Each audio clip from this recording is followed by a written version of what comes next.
Everyone, welcome to my channel Edurite Tech. So ఈరోజు మనం ఏం చూస్తున్నాము అంటే బ్యాంకింగ్ అండ్ ఇట్స్ హిస్టరీ గురించి తెలుసుకుంటున్నాం. నేను ఆల్రెడీ ఇంట్రడక్షన్ వీడియోలో మీకు చెప్పడం జరిగింది.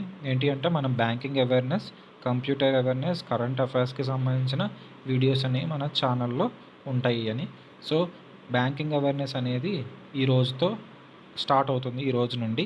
సో బ్యాంకింగ్ అవేర్నెస్కి సంబంధించిన ఫస్ట్ వీడియో, అసలు బ్యాంకింగ్ అంటే ఏంటి, దానికి సంబంధించిన హిస్టరీ ఏంటి, అసలు బ్యాంక్ అంటే ఏంటి, అక్కడి నుంచి త్రూ అడ్వాన్స్డ్ దాకా మనం చెప్పుకుంటూ వెళ్తాం అనమాట. సో దానికి సంబంధించిన ఈ వీడియో బేసిక్స్ అనేది, so banking and it's history. So let us start. Bank అంటే ఏంటి?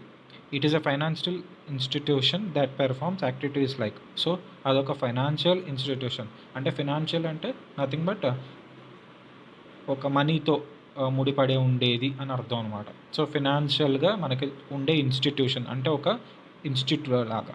సో దానికి సంబంధించి అది ఏం యాక్టివిటీస్ పెర్ఫామ్ చేస్తుంది బ్యాంక్ అనేది? Accepting deposits, lending of funds to earn profits. So మనకి ఫండ్స్ అనేవి లెండ్ చేస్తుంది, అంటే రుణాలులాగా ఇస్తుంది అనమాట. ఇచ్చి ప్రాఫిట్స్ అనేవి ఏం చేస్తుంది? Through interest. సో ఇది జనరల్గా బ్యాంక్ చేసే పద్ధతి. అది ఆల్రెడీ మనకు తెలుసు.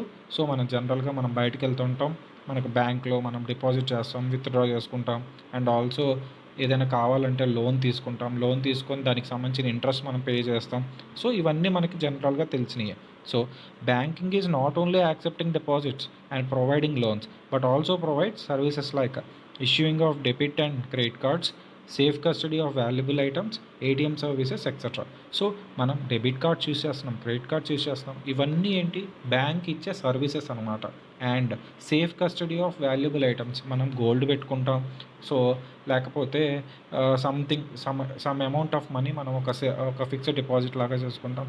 సో ఏదైనా మనకు సంబంధించిన వాల్యుబుల్ ఐటమ్ అనేది మనం డిపాజిట్ చేసుకోవాలి, లేకపోతే సేఫ్గా ఉండాలి అనుకుంటే ఆ బ్యాంక్ ప్రొవైడ్ చేసే సర్వీస్ని యూజ్ చేసుకొని మనం అక్కడ సేఫ్గా పెట్టుకుంటాం.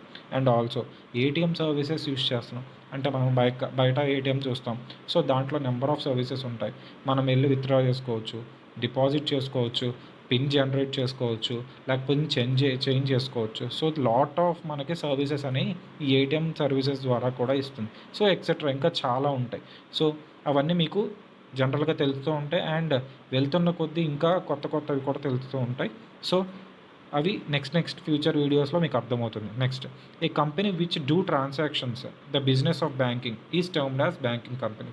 ఒక కంపెనీ అనేది ఫినాన్షియల్గా బ్యాంకింగ్కి సంబంధించిన ట్రాన్సాక్షన్స్ ఏమైనా చేస్తే కనుక దాన్ని బ్యాంకింగ్ కంపెనీ అని అంటాం. So banking industry has come up with new models like payments and small finance banks.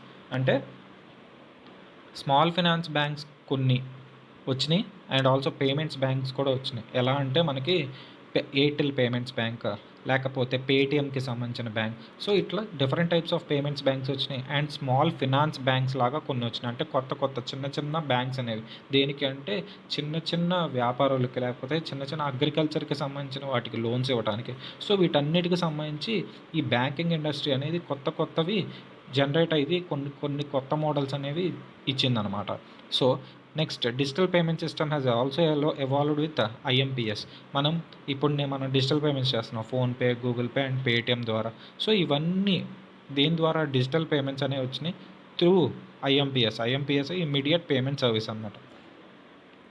So వాటికి సంబంధించిన బ్యాంకింగ్కి సంబంధించిన చిన్న ఇంట్రడక్షన్ అనమాట ఇది. So next, history of banking sector. అసలు బ్యాంకింగ్ సెక్టర్ యొక్క హిస్టరీ ఏంటి, స్టార్టింగ్ ఏం జరిగింది ఇప్పటి వరకు అనమాట. ఓకేనా? అసలు ఎలా ఎస్టాబ్లిష్ అయినాయి బ్యాంక్స్ అనేవి. సో ఈ బ్యాంక్స్ అనేవి దేని మీద ఆధారపడుతూ ఉన్నాయి, ఈ బ్యాంక్స్ అనేవి ఏం చేస్తాయి అనేది మనం క్లియర్ కట్గా ఇక్కడ చూస్తాం హిస్టరీ ఆఫ్ బ్యాంకింగ్ సెక్టర్లో. So first, bank of Bombay was established in 1720 in బాంబేలో ఎస్టాబ్లిష్ చేశారు బ్యాంక్ ఆఫ్ బాంబే అని స్టార్టింగ్లో 1720లో. And bank of Hindustan in Calcutta in 1770లో ఎస్టాబ్లిష్ చేశారన్నమాట. The general bank of Bengal and Bihar, general bank of Bihar came into exist in 1770. So వీటిని చూసి ఈ general bank of Bengal and general bank of Bihar అనే వాళ్ళు 1773లో పెట్టారు. ఆఫ్టర్ ఎ ప్రపోజల్ బై అప్పట్లో ఉన్న వారన్ హ్యాస్టింగ్స్ అనే గవర్నర్ ఈ జనరల్ బ్యాంక్ ఆఫ్ బెంగాల్కి అండ్ బీహార్కి ఉన్న ప్రపోజల్ అంటే ప్రపోజల్ పెట్టి ఈ బ్యాంక్స్ అనేవి ఎగ్జిస్టెన్స్లోకి తీసుకొచ్చారనమాట. అండ్ ఫస్ట్ ప్రెసిడెన్సీ బ్యాంక్, ఈ ప్రెసిడెన్సీ బ్యాంక్స్ అనేవి కొన్ని వచ్చినాయి. ఏంటి అంటే first presidency bank was bank of Bengal, established in Calcutta on June 2, 1806 with the capital of 50 lakhs. Capital nothing but investment అనమాట. సో నేను ఒక కంపెనీ పెట్టాలి, లేకపోతే ఒక బ్యాంక్ పెట్టాలి. ఆ బ్యాంక్ పెట్టాలి అంటే ఎంతో కొంత ఇన్వెస్ట్ చేయాలి. ఆ ఇన్వెస్ట్మెంట్నే ఇక్కడ క్యాపిటల్ అంటున్నాం. నేను కొంత క్యాపిటల్ అనేది పెట్టి నేను ఒక కొత్తగా స్టార్ట్ చేశాను అనమాట. Bank of Bombay was second presidency bank. Second presidency bank అనేది ఏంటంటే బ్యాంక్ ఆఫ్ బాంబే. ఫస్ట్ది ఏంటి bank of Bengal. And it was set up in 1840 with the 52 lakh capital. So 52 lakh capital use చేసి అది బ్యాంక్ అనేది పెట్టడం జరిగింది. And the bank of Madras was the third presidency bank, establish in July 1843 with the capital of 30 lakhs. 30 lakhs investment మాత్రమే చేసింది. So with the collapse of the bank of Bombay, bank of Bombay అనేది collapse అయింది. దాని ద్వారా new bank of Bombay was establish in January 1860. Collapse అవ్వటం అంటే nothing but కొంత investment పెట్టి లాస్ అవ్వటం ఇలాంటివి జరిగితే కనుక అది కొలాప్స్ అయిపోయి నెక్స్ట్ ఇంకో కొత్త బ్యాంక్ పెట్టడానికి ట్రై చేసి ఉంటే దాన్ని ఎస్టాబ్లిష్ చేశారన్నమాట. The first owned bank was Allahabad bank, set up in Allahabad in 1865. So మన first Indian bank Allahabad set up in Allahabad in 1865. And the second was Punjab national bank, ఇప్పటికీ ఉంది అది. Punjab national bank was set up in 1895 in లాహోర్లో పెట్టారనమాట అప్పట్లో. The third bank of India was set up in 1906 in ముంబైలో 1906లో bank of India అనేది పెట్టారు. ఇప్పటికీ ఉంది bank of India, but merge అయిపోయినాయి చాలా వరకు. So all these banks were on private ownership. అప్పుడు పబ్లిక్ యొక్క అమౌంట్ తీసుకొచ్చి లేకపోతే గవర్నమెంట్ యొక్క మనీ తీసుకొచ్చి ఒక బ్యాంక్ లాగా పెట్టేవాళ్ళు కాదనమాట. ఇప్పుడు ఏంటంటే ఇప్పుడు కొత్తగా పబ్లిక్ అంటే గవర్నమెంట్ కొంత ఇన్వెస్ట్మెంట్ చేస్తూ ప్రైవేట్ కొంత ఇన్వెస్ట్మెంట్ చేస్తూ మనం రన్ చేస్తున్నారు. కానీ స్టార్టింగ్లో ఏంటంటే అంతా ప్రైవేట్ ఓనర్షిప్తోనే నడిచాయి అన్నమాట. So next many more commercial banks like Canara bank, bank of Baroda, ఇవన్నీ కొన్ని కమర్షియల్ బ్యాంక్స్ అనేవి ఎస్టాబ్లిష్ చేశారు. ఎప్పుడు అంటే 1906, బిట్వీన్ 1906 అండ్ 1930 మధ్యలో ఇవి ఎస్టాబ్లిష్ చేశారన్నమాట. Next about RBI establishment. అసలు ఈ ఆర్బీఐ మనం ఇప్పుడు చూస్తున్న రిజర్వ్ బ్యాంక్ ఆఫ్ ఇండియా ఎప్పుడు ఎస్టాబ్లిష్ చేశారు, ఎప్పుడు వచ్చింది అని తెలుసుకోవడానికి ఏంటి. సో ఫస్ట్ ఈ ప్రెసిడెన్సీ బ్యాంక్స్ ఏవైతే పెట్టారో bank of Bengal, bank of Bihar, so వీటికి సంబంధించిన బ్యాంక్ ఆఫ్ బాంబే, ఇవన్నీ ప్రెసిడెన్సీ బ్యాంక్స్ అనమాట. ఇవన్నీ ఏంటి అంటే we are all merged into single bank termed as imperial bank of India in 1921లో ఈ బ్యాంక్స్ అనే ప్రెసిడెన్సీ బ్యాంక్స్ అన్నీ మెర్జ్ అయ్యి ఒక సింగిల్ బ్యాంక్గా మెర్జ్ అయిపోయి దాన్ని ఇంపీరియల్ బ్యాంక్ ఆఫ్ ఇండియా అంటున్నాం. ఇది 1921లో మెర్జ్ అయిపోయి ఈ పేరు మీద నడుస్తుంది అనమాట. It was functioned as prior to establishment of RBI. అర్థం ఏంటి అంటే ఇంపీరియల్ బ్యాంక్ ఆఫ్ ఇండియా అనేది ఫంక్షనింగ్ జరిగింది, కాకపోతే ఆర్బీఐ కన్నా ముందు జరిగింది. ఆర్బీఐ ఎస్టాబ్లిష్ అవ్వడానికి ఇది కూడా ఒక కారణం అని అర్థం అనమాట.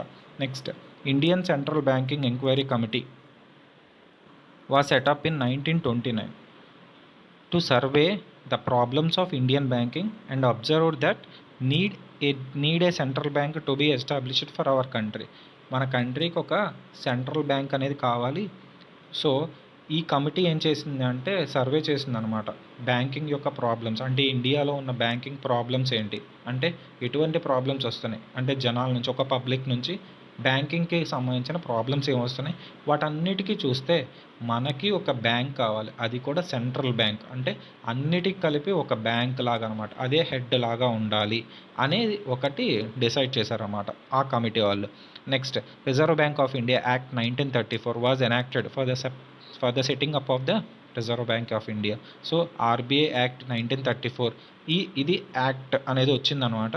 ఈ యాక్ట్ వల్ల ఆర్బీఐ అనేది ఏర్పడింది.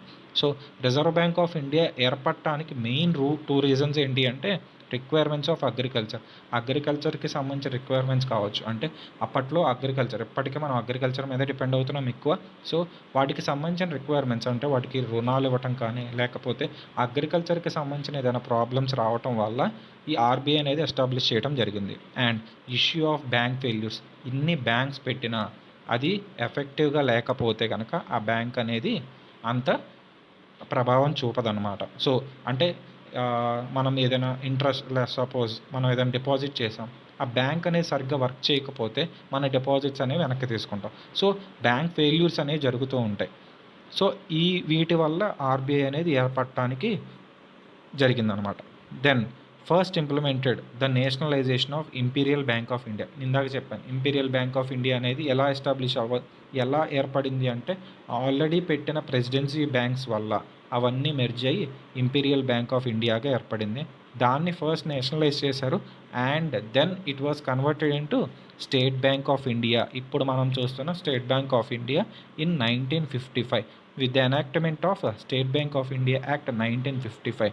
సో 1955 యాక్ట్ వల్ల ఎస్బీఐ యాక్ట్ వల్ల ఈ ఇంపీరియల్ బ్యాంక్ ఆఫ్ ఇండియా అనేది ఎస్బీఐగా ఏర్పడింది in 1955. So it was most important bit అనమాట. సో బిట్స్ అడిగే ఛాన్స్ ఉంది. సో అందుకే ఇంత నొక్కి చెప్తున్నాం మేము. సో నెక్స్ట్ ఏదైతే ఇప్పుడు మన హిస్టరీ చూసామో వాటికి సంబంధించిన క్లియర్ కట్గా ఇన్ఫర్మేషన్ ఇవ్వడం జరిగింది.